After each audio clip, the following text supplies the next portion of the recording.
Welcome into another episode of They've Got Now. I am really excited to be joined today by the architects of one of my favorite seasons of basketball last year, and that is Kim Caldwell from over at the University of Tennessee now. Kim, first and foremost, how are you doing? I'm good. How are you? Good. It is. It is. I have no idea how it's like fall already. I'm I reading know. September 12th today. Like, how are we here? I don't But know. yeah, I can only. I'm talking about my whirlwind summer. Your summer has been probably the most insane out of anybody that I've connected with. So just to kind of put it into perspective, like, when you look back at what this last like 100-ish days has been like for you, I'm sure you haven't had a moment to sink and let it, like set in a little bit, but um, if you had to like sum it up in a sentence, what would you put it as? Yeah, it's definitely been a whirlwind, but a good whirlwind. Yeah. Been busy.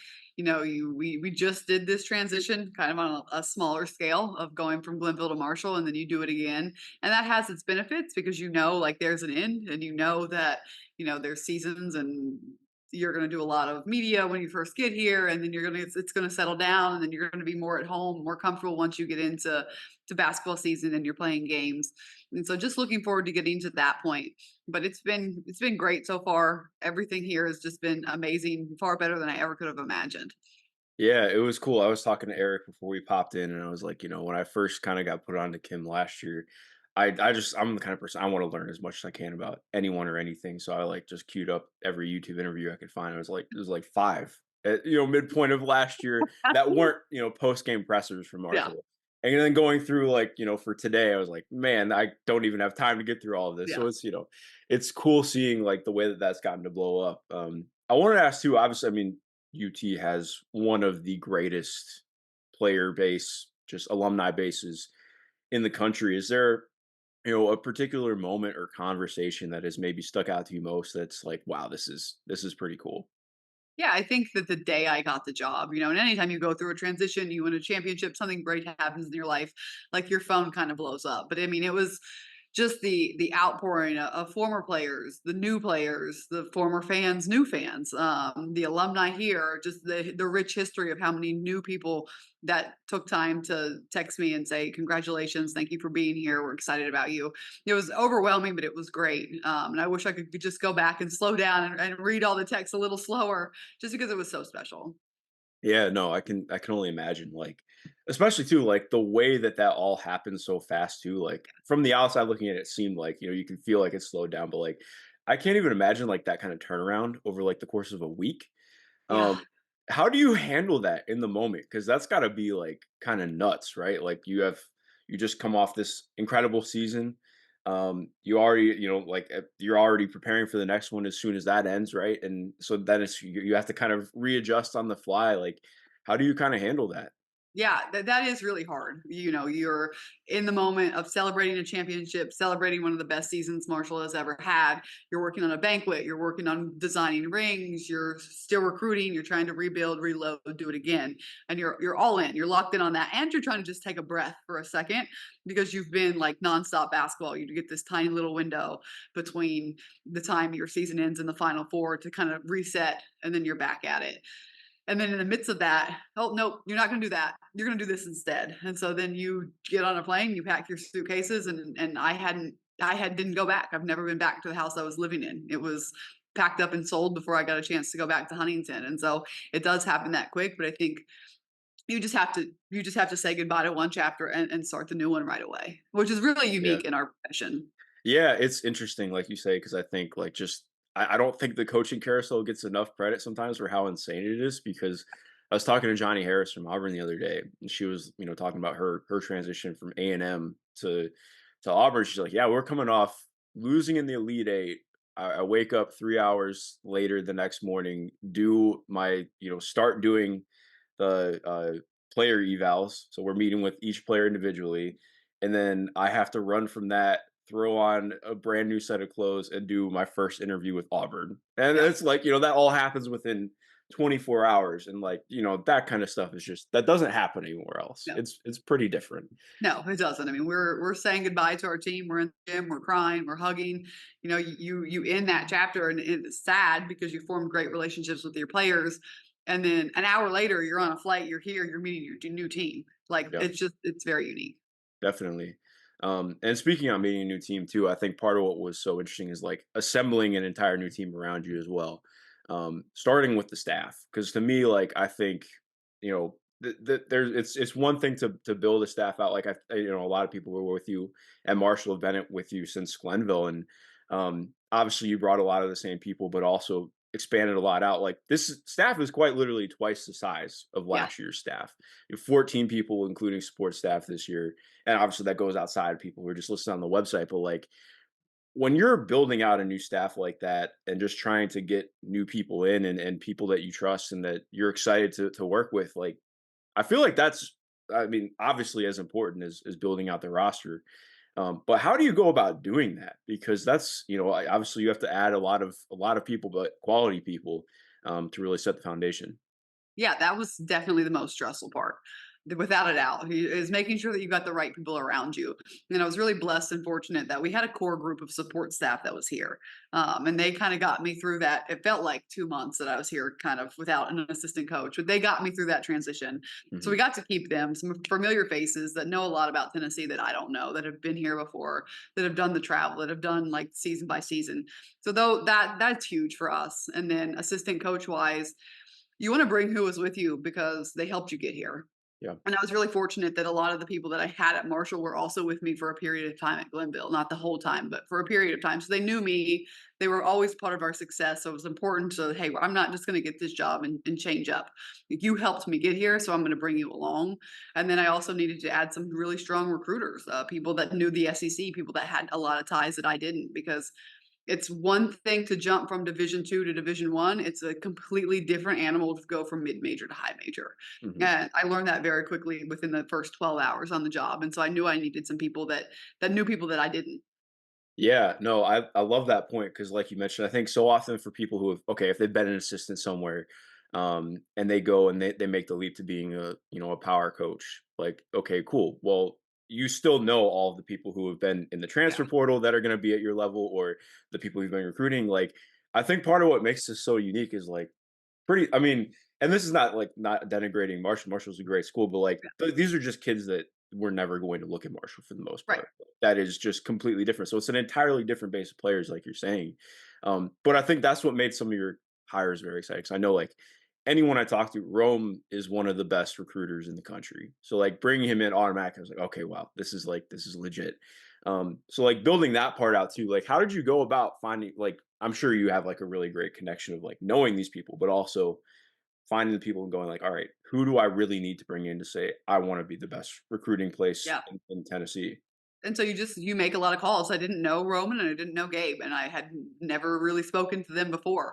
And so you just do your homework and you have conversations with them on the phone. And I like real, authentic people that are kind of open and honest and kind of match my vibe and my personality. And so they both fit that, and they both could bring so much to the table right away. And they were both. It was instant, right? They didn't even need to come and sit down and talk. Like they knew that they wanted the job, and that was big for me. Yeah, no, definitely. And as you mentioned too, in terms of having that base support staff here too, obviously you're coming in to put your own stamp on the program, right? Because I think if you're doing the job for any other reason, why you're taking the job, Right.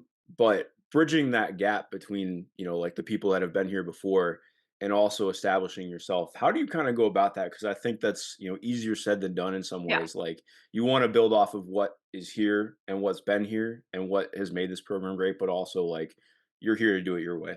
Yeah, I think that is a fine line.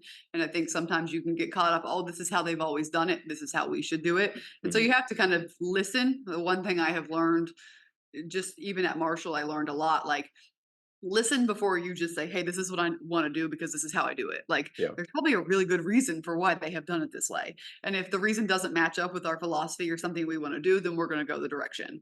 But sometimes you just can get so bullheaded as a coach and say, nope, this is how we do it, and not listen to the why. And so I try to slow down. I'm not always great at it, but I try to slow down and listen to, oh, this actually makes sense. Let's try it this way, or let's meet somewhere in the middle. And so just having that information is huge, because without them, without the staff that was here before, I would just be walking around blind. Like I just wouldn't have a clue. And so that part is huge. Yeah, no, absolutely. And like you kind of mentioned talking about just travel and logistics earlier, like Yeah. especially when you're coming up to this level of program too, I think like one of the things for me that in realizing that is like you just don't think about how big that Yeah, is until you get to it. And it's like, oh yeah, wow, okay, that is like I have no connection to that whatsoever. I have no idea how to do anything with that. I'm yeah. glad there are people here who can because yikes. And I don't want to Yeah, at yeah, all. exactly. Just put me on the plane, get me there. Like Yeah. I've done that as a assistant before, served in the ops role, and it was not for me. Yeah, no, absolutely. Going off that too, I want to ask in terms of identifying players in the transfer portal. I think obviously you guys added a lot of talent, but I think part of what was fun in watching is like you could really see the intentionality in the players that you guys were bringing in and how they fit what I envision you guys building off of what you just did. Um, but also the transfer portal is like insane, right? Like there were over 1,000 players from D1 in it this year. um, what was the identification process like? Like, how did you guys go about like were there kind of like set parameters? Was it kind of like this is what we're looking for, this is what we need, or was it more of just kind of a case by case basis and seeing like this is what we can bring in? Yeah, I think it was a really interesting experience of getting here and being in the portal because one, like when you're at a mid major, you email the kids. Yeah, And you do not do that here. Like you've got to go through certain people. And so that was a really big learning curve for us. And then also they're always going to reply. And that is huge too. And so we were definitely specific about who we wanted, people that could play the style of play that we wanted to, people that could score, people that could move. There was some great talent in there that wasn't going to fit what we wanted to do, and that's fine. We'll move on from that and get the players that suit our system the best. But I think the most important thing for us was to get players that shared the vision that the remaining roster and the coaching staff had, which was don't come to Tennessee just to come to Tennessee and say you did it. Come to Tennessee because you have a goal, because you want to win, because you want to work hard, because you have a chip on your shoulder and you have something to prove. Try to get us back into the national spotlight. And so that was a really hard conversation that I would sit down and have with every recruit of if these are not your goals, then this is not the place for you. Don't come just for the logo and just for the status. Come because we're going to work harder than any team in the country, or at least we're going to try to. But you got to be committed to that.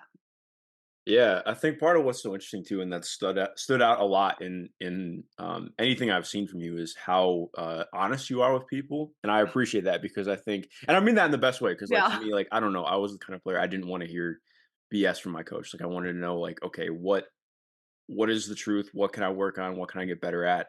Or what is or isn't going to work out, right? Um, but I also think there's again, like we talked about, I think there's kind of like a fine line and like how do you kind of balance that, right? Because like you want to um, meet everybody where they're at. And I Right. think like I think so often people look at coaching like, oh, well, there's one way to do every single thing. At least Yeah. from the outside looking in, I think people see it like that. But so much of talking to and engaging with and connecting with players is meeting them where they are and then getting to build up from there. How do you do that with the roster coming in? Like, what was that like coming in and getting to know them? But also being honest, like, this is where we're at. This is where we're trying to get to. This is where you're at. Because I know, like, there are players on this roster who want to be pros someday. There are Yeah. players on this roster who have a lot of goals. Like, especially finding that honesty with them and also saying, like, this is where we can get to, but this is where we're at right now. Like, how do you kind of go about doing that?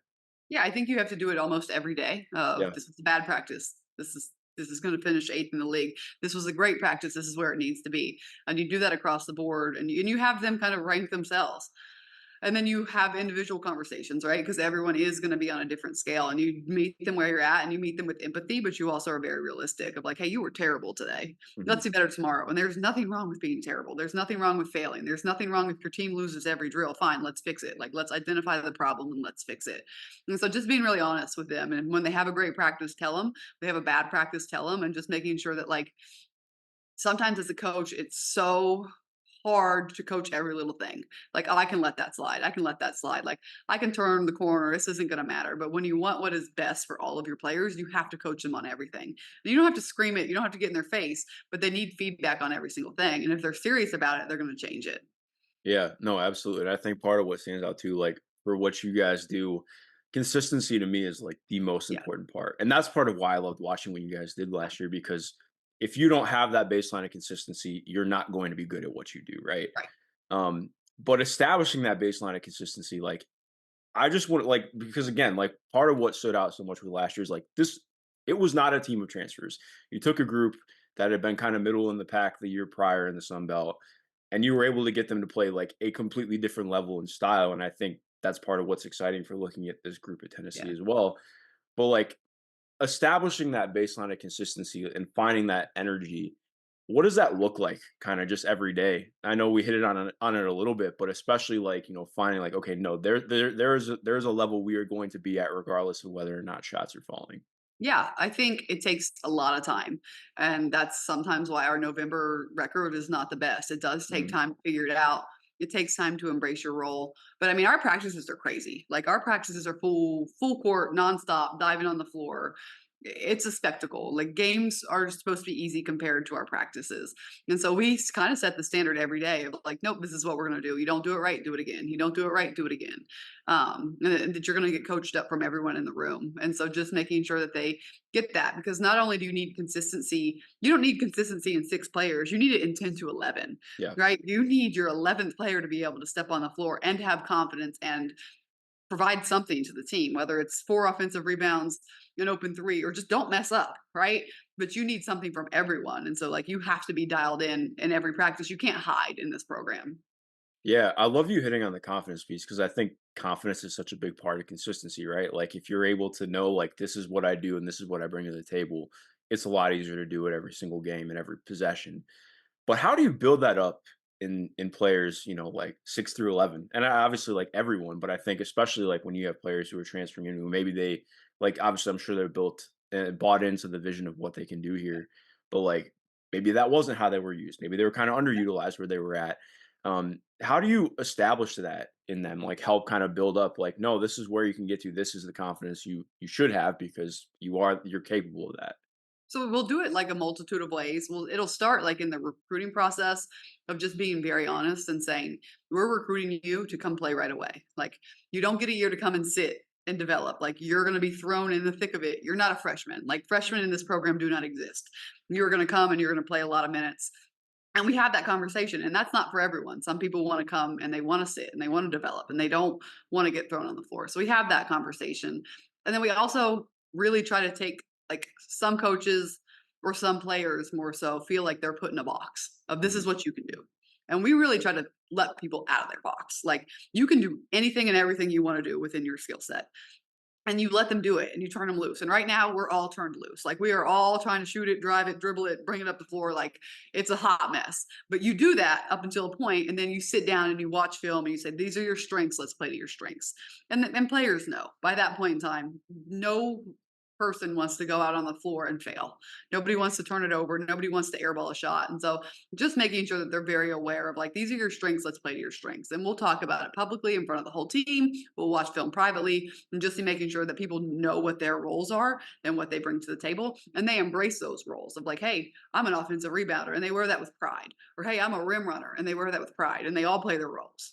Yeah, what I love about that too is I think again, like people have kind of condensed down your system and said, "Oh, it's the just shooting a lot of threes." And I think exactly what you're talking about. It's really just about kind of empowering aggression in players, Yeah, which I love. Like I think last year, like you very much said, okay, if there was a player who was capable of playing in isolation and taking people off the bounce in the mid range, you were empowered to do that if you did it well enough. Like I think that's what stood out so much is it felt like again everyone had a role. Obviously, taking a lot of threes is important in spacing the floor, and it does so much to open up to me. Like I felt right. driving lanes and attacking the basket was the point. It's not necessarily like obviously you want to hit a certain amount, like you want to be good enough at it, but um yeah, it was about empowering aggression. And off of that too, I was wondering how much you kind of use analytics and just kind of look at things data wise in terms of reinforcing some of those things and looking at like determining what is what you would consider in somebody's skill set and repertoire, like how you kind of go about that. Yeah, I'm going to be interested to see what we have like availability to here. But in the past, you're just looking at a It's box very score, different. right? Yeah. Like Yeah, yeah. you're literally doing the math, looking at percentages, saying, "Hey, you're shooting 37% from three. You need to take more threes. We want your percentage to come down. Like Yeah. you need more shots." Or, "Hey, if you're shooting 17% from three, like you're open for a reason. Maybe pass it a couple times and then get an inside out three that's in rhythm." And so we have those conversations, and like, that's something that does take time, because if the player next to you is jacking up every three she touches and you're not allowed to shoot it, or you feel nervous shooting it, sometimes that's a fine line. It usually shakes itself out, right? Yeah. People want to win. The crowd is going. You want the assist. You'll be a great teammate. when you play this way, you have to be a great teammate. And you touched on it about spacing the floor. Like we do shoot a lot of threes so that we can have the isolation situations.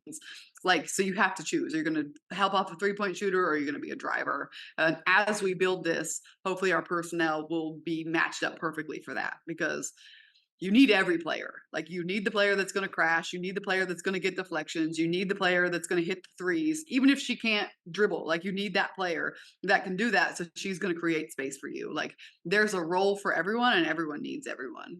Yeah, no, absolutely. And kind of off that too, just I feel I mean the size of this team is going to be different than anything that you've had prior. Having a couple players who are 6'4", 6'5", does that kind of change anything at all, or is that just very much like kind of just the same? Like I know, granted, like they're very skilled players too, which is what's Very. exciting. But how does that, or does it, kind of change up anything? Yeah, I think it doesn't really because we were very intentional about the type of size we brought in. So we brought in size that is comfortable playing inside out and is comfortable running the floor and is comfortable pressing and doing all of those things. They just have more length. And so it's fun to coach them because the floor looks smaller. That's an adjustment for me of like, oh, our gaps are not as big. The floor just looks tiny at times because they're so much bigger than our 5'10" player that we've been used to in the post.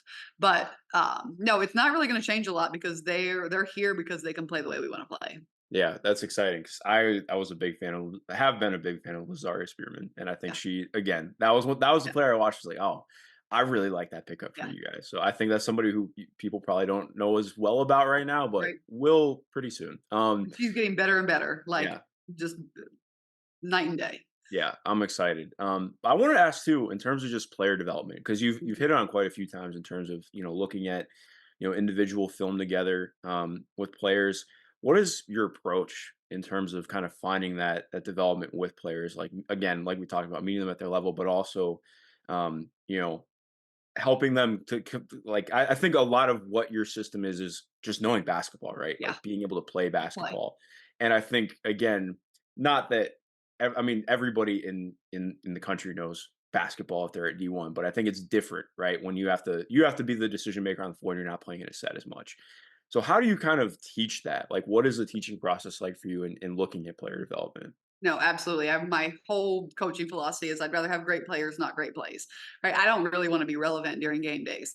I want them to just be able to figure it out and play. So we play one on one probably for at least 10 minutes, either full court, half court, from the 3-point line in every single day of just Hmm. playing one on one. We do a lot of individual skill breakdown stuff in small groups or just one on one with a coach. And just, again, going back to being honest with them of like, hey, your left hand is trash. Let's work on it. And just like having those conversations with Yeah. them. And they know it. And they're like, all right, let's do it. And then a week and a half later, hey coach, you see, I use my left hand. Like it all comes back for full circle. And so we do a ton of player development, a ton of skill because we can't play the way we want to play if they have to look at me every single time down the floor. Like we want them to be able to read and react and create their own shots and have a counter move and play inside out and play through things.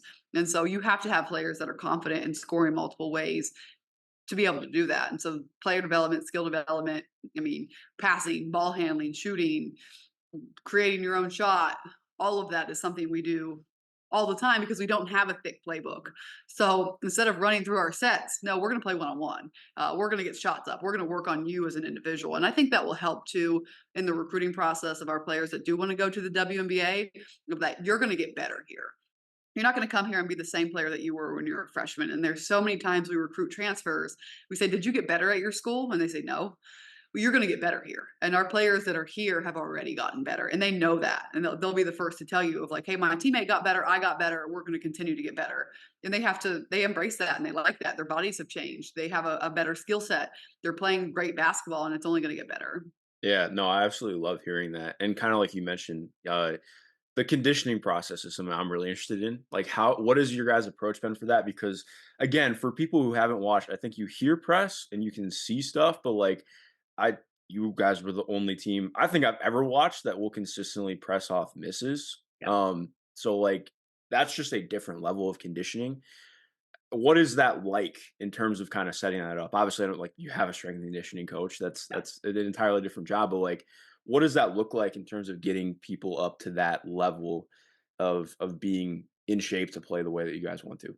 Yeah. It's not fun at the beginning, but then eventually, you get used to it. Almost the majority of our drills are full court drills. I would say 80% of them are full court, even if it's not 5-on-5.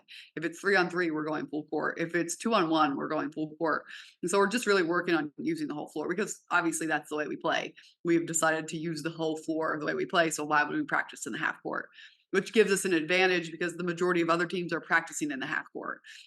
And then we'll just run and they'll have a great practice and I'll say, great job. Get on the baseline. Like, Yep. and then they'll get penalized and they'll lose a drill and they'll run. And so we're running a lot and they know that and they kind of embrace it. Like they'll be like, man, I ran this much today. Or I've had multiple teams whose group chat's name has been like, hey, we're the whatever school we're at track team. Like they just know what it is. They don't like it, but it does make them better. It makes them tougher all the way around. And Yeah. you have to do it. No, definitely. I wanted to ask too to close out on like what really instilled this style of play in you? Because I mean, going back and seeing stuff from Glenville now too, like again, very similar. Like this is what it's been. Yeah. And obviously, I mean, you've been a head coach for a long time, which sounds wild to say because you're still in your 30s right now. Like it's not like um, but yeah, like what really instilled this in you as a way to play? Because I feel like again, you picked up on like pretty modern stuff very early on compared to where I think a lot of people have. Yeah, I do think that this is the way the game is trending. I don't know that it will ever be as extreme as we do it, Yeah. but I definitely think the game is evolving to less of a two double post player, less of a single post player, more threes being taken, faster pace. Like that's the direction that it's going. I think we're just so far ahead and we're so extreme, right? Because it's hard to trust your team. It's hard to say, "Hey, you didn't play last year, but you're going to get on the floor for 15 to 20 minutes this year." Like it's hard to do that. And you just have to do a lot of the skill work and do a lot of the things we spent the whole podcast talking about to be able to do that. But this is a style of play that I played a similar style, not the same defense, but we pressed, we played fast, we shot a lot of threes. And I thought it was so fun. And we won a championship doing it. And before we had a coaching change, I had 3 coaches in college, and before we had a coaching change, we were walking the ball up the floor and running a play for one person, and it was fine, but our chemistry was so much better when we were playing a lot of people. Our buy-in, we had so much more fun. It was just a better experience as a college athlete when you had so many more people on the floor because everyone helped you win and everyone helped you lose. And you don't have those clicks and you don't have those, oh, well, I should be playing. And this is coach's favorite. Like, no, we're all hooping, we're all getting in the gym together. And so we just kind of built off that a little bit, studied the game, learned from a lot of people, tweaked it a little bit over my career, and we've been successful with it. And there's a lot of parts of it that I'm like, I don't really know why we do this, but it's working. So why would we change it? And Mhm. so that's just what we're doing. Yeah, no, I'm really excited to watch it at this level because it's just we don't see it very often, so it'll be Yeah. very fun. But it's also kind of like you mentioned in terms of just where the game's headed. I love you talking on that because I mean the W is very much going through a period right now, like the NBA did, 14 in 14, 15, which is somehow like almost a decade ago, which does not feel right. But Crazy. yeah, exactly. I mean, like there are teams that are still trying to play double big, but then they Yeah. play, the top 2, 3 teams that are playing with pace, that are playing spread out, that have a ton of secondary, second side offense stuff going on. Like you can't play double big like that Right. unless you have one of the best players in the world. It's Oh, and they're impossible. rare, especially on the Yeah, women's side. Like it's really rare. exactly. So it's gonna be just fascinating to watch it keep playing out. But Kim, I really appreciate your time. It was great to connect and just kind of pick your brain a little bit. Um, Thank you again to everyone listening and watching. Of course, go subscribe if you haven't already. Keep up with all things Tennessee women's basketball. Kim, is there anything you want to shout out for Orange Nation before we get out of here? No, I just appreciate them, and I cannot wait to see them in the arena soon. It's going to be crazy, and I cannot even imagine what that is going to feel like. That makes two of us.